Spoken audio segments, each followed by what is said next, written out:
कभी सोचा है कि जब हम विकास या तरक्की की बात करते हैं तो उसका असली मतलब क्या होता है? क्या ये सिर्फ बढ़ती हुई अर्थव्यवस्था, ऊंची इमारतें और जीडीपी के आंकड़े हैं? हम्म। या फिर इसमें कुछ और भी गहरा है? जैसे इंसान की खुशहाली, उसकी जिंदगी की गुणवत्ता, उसका सम्मान? हम्म। यही वो बड़ा सवाल था जिसने हाल ही में दुनिया भर के हजारों नेताओं, नीति निर्माताओं और विशेषज्ञों को कतर के दोहा शहर में एक साथ ला खड़ा किया। हाँ, नवंबर 2025 की बात है ये। कतर नेशनल कन्वेंशन सेंटर में जहाँ तक मुझे याद है 8,000 से ज्यादा लोग थे। हाँ, 8,000 से ज्यादा लोग, और सब एक ही मुद्दे पर मंथन कर रहे थे कि भाई विकास की नई परिभाषा क्या हो। और फिर 3 दिनों के गहन विचार विमर्श, कभी कभी आप कह सकते हैं तीखी बहसें भी हुई। उसके बाद एक सहमति बनी और दुनिया के सामने एक महत्वपूर्ण दस्तावेज पेश किया गया, दोहा राजनीतिक घोषणा 2025। दोहा राजनीतिक घोषणा 2025। जी। और ये सिर्फ एक एक सम्मेलन का नतीजा भर नहीं है।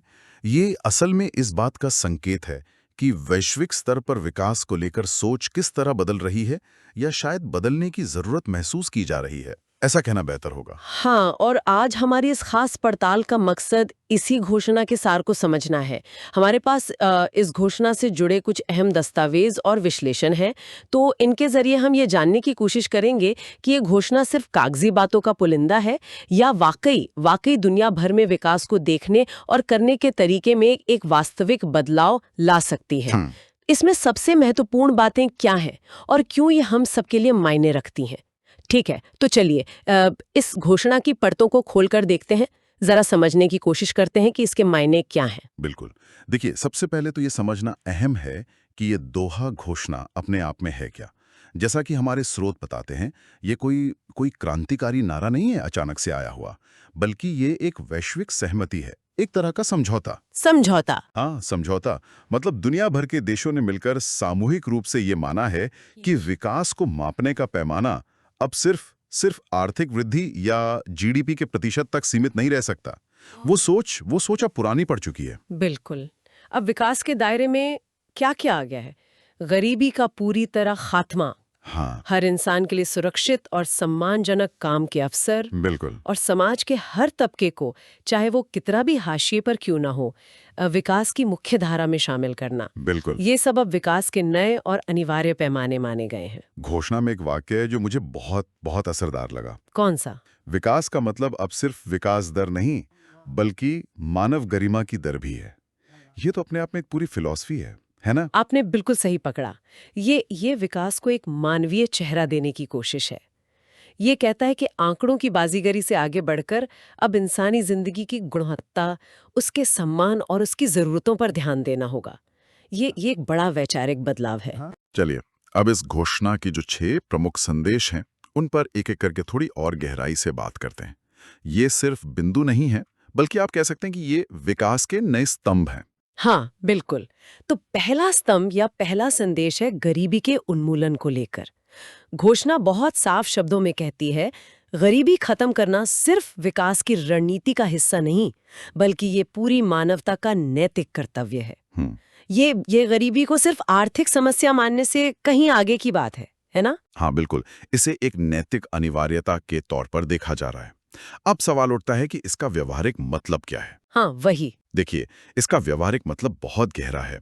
ये कहता है कि जब तक हमारे समाज में एक भी व्यक्ति, एक भी इंसान बुनियादी जरूरतें जैसे रोटी, कपड़ा, मकान, शिक्षा, स्वास्थ्य से वंचित है, पीछे छूटा हुआ है, तब तक हम एक समाज के तौर पर या पूरी मानवता के तौर पर खुद को विकसित नहीं कह सकते। हम्म। ये जिम्मेदारी सिर्फ उस देश की नहीं है जहां गरीबी है, बल्कि ये पूरी दुनिया की है।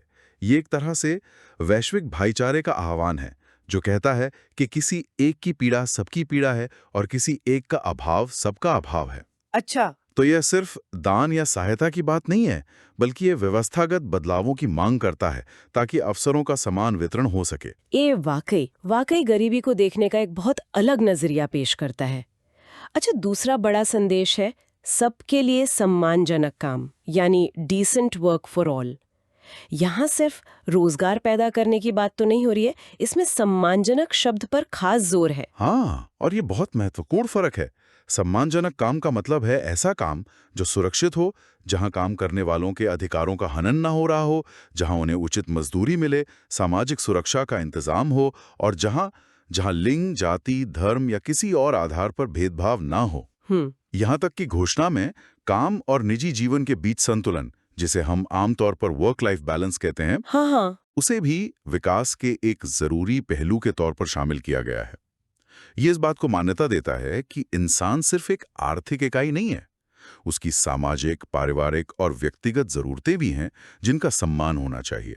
ये तो बड़ी दिलचस्प बात है कि वर्क लाइफ बैलेंस जैसी चीज अब वैश्विक विकास के एजेंडा का हिस्सा बन रही है। ये दिखाता है कि सोच कितनी बदल रही है। बिल्कुल।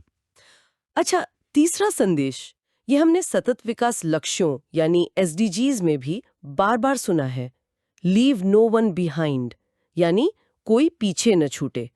घोषणा इस पर बहुत जोर देती है। बिल्कुल, ये शायद घोषणा की आत्मा है। इसका मतलब है कि विकास का लाभ समाज के सबसे निचले पायदान पर खड़े व्यक्ति तक पहुंचना चाहिए, चाहे वो महिलाएं हों जो अक्सर विकास की प्रक्रिया में पीछे रह जाती हैं, हाँ, या युवा हों जिन्हें सही अवसर नहीं मिल पाते, या दिव्यांगजन हों, या दूर दराज के इलाकों में रहने वाले आदिवासी समुदाय हों, या किसी भी तरह से हाशिए पर ढकेल दिए गए समूह हों। विकास तभी समावेशी और टिकाऊ होगा जब वो इन सभी वर्गों को अपने साथ लेकर चलेगा। लेकिन ये कहना तो आसान है, करना मुश्किल होता है। क्या घोषणा इस पर कोई राह सुझाती है कि ये सुनिश्चित कैसे किया जाए कि विकास का फायदा वाकई उन तक पहुंचे जिन्हें इसकी सबसे ज्यादा जरूरत है?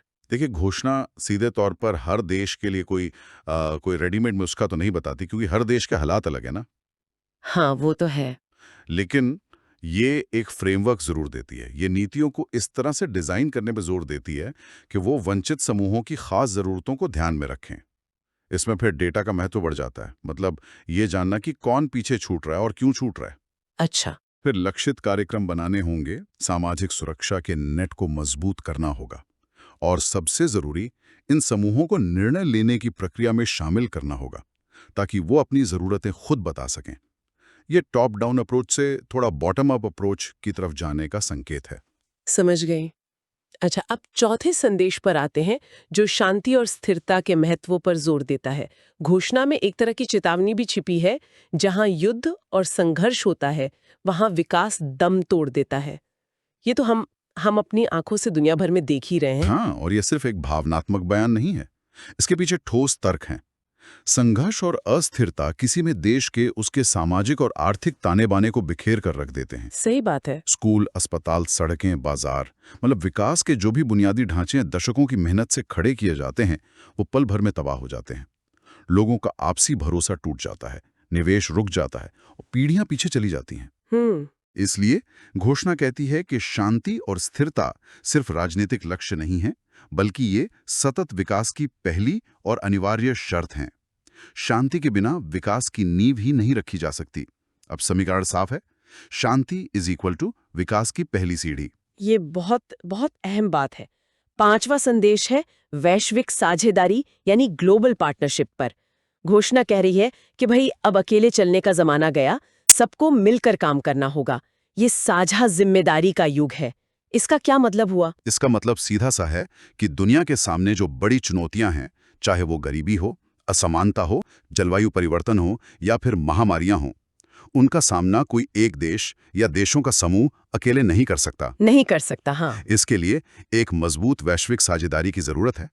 घोषणा विकसित देशों से उम्मीद करती है कि वो अपनी तकनीकी क्षमता और वित्तीय संसाधन, मतलब पैसा, वो विकासशील देशों के साथ साझा करें। और विकासशील देशों की क्या जिम्मेदारी है? हाँ, वही विकासशील देशों की जिम्मेदारी है कि वो सुशासन, पारदर्शिता और नीतियों के प्रभावी कार्यान्वयन पर ध्यान दें, ताकि जो मदद मिल रही है उसका सही इस्तेमाल हो सके। तो ये एक दो तरफा रास्ता है, जहां हर किसी की भूमिका है और हर किसी की जवाबदेही भी। अच्छा, और फिर छठा और अंतिम प्रमुख संदेश, सोच से जमीन तक, यानी विचारों को हकीकत में बदलना।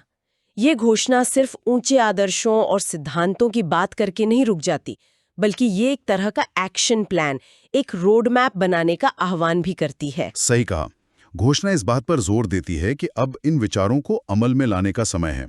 इसके लिए सरकारों को, निजी क्षेत्र को यानी उद्योग और व्यापार जगत को, नागरिक समाज संगठनों यानी एनजीओज को, और यहाँ तक कि हम जैसे आम नागरिकों को भी मिलकर काम करना होगा। हम सबको। हाँ, हम सबको। लक्ष्य क्या है? लक्ष्य है सतत विकास लक्ष्यों, सस्टेनेबल डेवलपमेंट गोल्स SDGs को समय पर हासिल करना।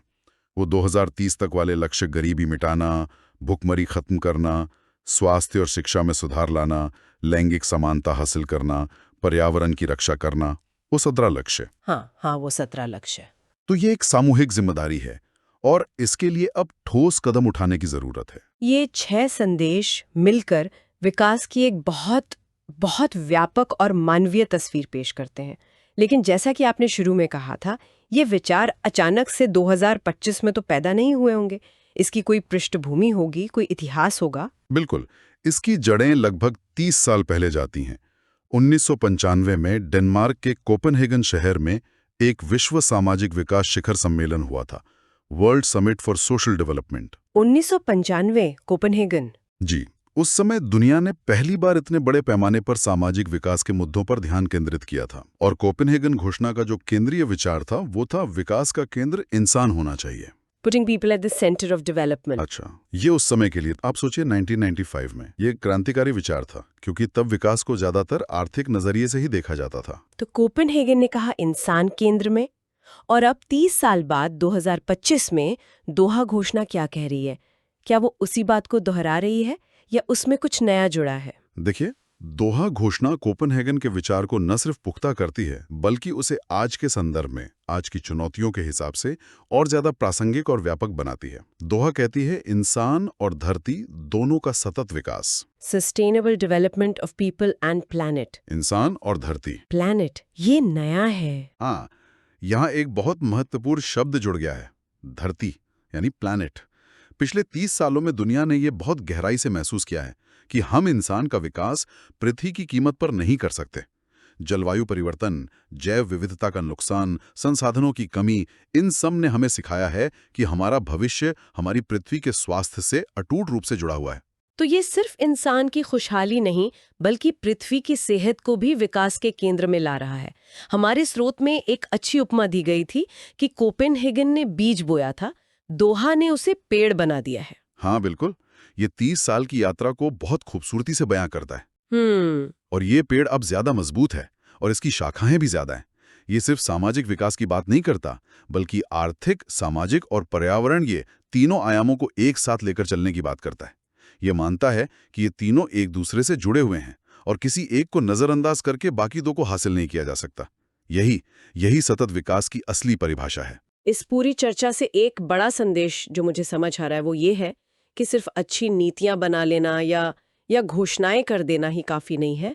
उनके पीछे की नीयत, वो इरादा और उन्हें लागू करने की जो प्रतिबद्धता है वो शायद ज्यादा मायने रखती है। निश्चित रूप से। घोषणा खुद भी कहीं ना कहीं ये याद दिलाती है, अगर विकास की इस दौड़ में इंसान पीछे रह गया, उसकी गरिमा पीछे रह गई, तो सारी प्रगति, सारे आंकड़े, वो सब बेमानी हो जाएंगे। बिल्कुल, इसे एक तरह का वैश्विक आत्ममंथन या ग्लोबल सोल सर्चिंग कह सकते हैं आप।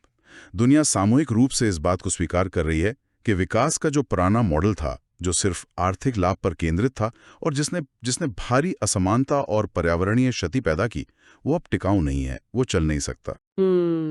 सतत विकास का रास्ता सामाजिक न्याय, समान अवसर, शांति और पर्यावरण संरक्षण से होकर ही गुजरता है। ये सिर्फ नीतियों में बदलाव का सवाल नहीं है, बल्कि ये हमारी प्राथमिकताओं, हमारे मूल्यों और विकास के प्रति हमारे नजरिए को बदलने का भी सवाल है। मतलब, क्या हम वाकई एक ऐसा भविष्य चाहते हैं जो सबके लिए बेहतर हो और हमारी पृथ्वी को भी सुरक्षित रखे? दोहा घोषणा इसी सवाल को हमारे सामने रखती है। तो अगर हम आज की इस गहरी पड़ताल को समेटें, तो दोहा राजनीतिक घोषणा 2025 विकास की परिभाषा को जीडीपी के संकरे चश्मे से निकालकर मानवीय गरिमा, सामाजिक समावेशन, सबके लिए सम्मानजनक काम, शांति, वैश्विक साझेदारी और पृथ्वी की सेहत, इन जैसे व्यापक और जरूरी आयामों पर केंद्रित करने का एक वैश्विक प्रयास है। हाँ, और ये 1995 के कोपेनहेगन घोषणा के मूल विचार कि विकास का असली मकसद लोगों की भलाई है, को और मजबूत करती है और उसे 21वीं सदी की चुनौतियों के लिहाज से प्रासंगिक बनाती है। मूल मंत्र अभी वही है, शायद और ज्यादा स्पष्टता के साथ। लोगों और पृथ्वी को केंद्र में रखो, तभी नीतियां और कार्य योजनाएं अर्थपूर्ण बनेंगी। विकास का अंतिम लक्ष्य सिर्फ आर्थिक समृद्धि नहीं, बल्कि इंसानों और प्रकृति के बीच एक सामंजस्यपूर्ण और खुशहाल सहअस्तित्व होना चाहिए। ये घोषणा हो गई, इस पर वैश्विक सहमति भी बन गई, जो अपने आप में एक बड़ी उपलब्धि है, इसमें कोई शक नहीं। लेकिन असली चुनौती तो अब शुरू होती है ना, कि इसे सिर्फ एक और शानदार दस्तावेज बन के न रह जाए, इसे जमीन पर कैसे उतारा जाए, शब्द कर्म में कैसे बदलें। और यहीं पर शायद हम सबके लिए सोचने वाली बात है, एक अंतिम विचार, कि वैश्विक स्तर की इन बड़ी बड़ी घोषणाओं और समझौतों से परे अगर हम अपने स्तर पर देखें, अपने समुदाय में, अपने शहर में, अपने काम की जगह पर, या यहाँ तक कि अपने व्यक्तिगत जीवन में ऐसे कौन से छोटे या बड़े कदम हो सकते हैं जो इस घोषणा की भावना को साकार करने में मदद करें।